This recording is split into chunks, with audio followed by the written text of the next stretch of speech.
সুপ্রভাত সকলকে। উত্তরবঙ্গে প্রায় দেখতে দেখতে 3 বছর হয়ে গেল। এখানে আমাদের দক্ষিণবঙ্গের মতো এত দ্রুততার সঙ্গে জীবনটা শুরু হয় না। প্রত্যেক দিনই সকালে বেশ অনেকটা সময় থাকে নিজের মতো করে নিজের জন্য। এখন 6:30 বাজে। নিজের মতো করে নিজের ছোট ছোট কাজকর্মগুলো সেরে ঠিক প্রকৃতিটাকে এবং নিজের চারপাশটাকে উপভোগ করতে করতেই আমার দিনের সূচনাগুলো হয়ে যায়। আমি একটু পরিপাটি করেই রাখতে ভালোবাসি প্রত্যেক সময় যেখানেই আমি থাকি।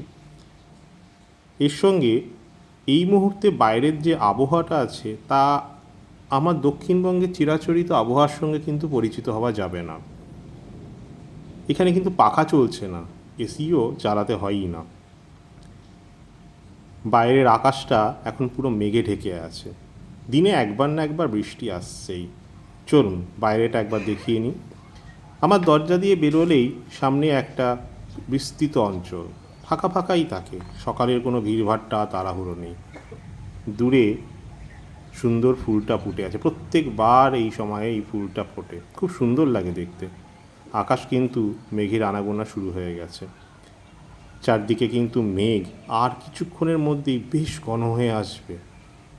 এই সময়টায় সবচেয়ে যেটা মন করছে একটা গরম গরম চা। নিজেই রান্না করি, নিজেই খাই, এই বেশ ভালোই আছি। আর আমার আবার সকালে দুধ চাটা ছাড়া হয় না। যারা আমাকে ভালো করেই চেনেন, ভালো করেই জানেন যে চা আমার ভীষণ প্রিয়। তো 1 কাপ চা নিয়ে ভাবলাম এই বৃষ্টিটাকে কিছুক্ষণের জন্য উপভোগ করি, তারপরে নয় অফিসের কাজকর্ম শুরু হবে। নিয়ে বসলাম আমার ঘরের দরজার কাছে। আকাশের মেঘ আরও ঘন হয়ে এসছে। এরপর কিন্তু আর কিছুক্ষণের মধ্যেই বাজে পড়বে, বৃষ্টি নামবে। না, তাড়াতাড়ি খেয়ে এবার ঘরের দরজা জানলা আবার বন্ধ করার পালা। না হলে কোন দিক দিয়ে যে বৃষ্টি না, এই বলতে বলতে দেখুন বৃষ্টি নেমে গেল।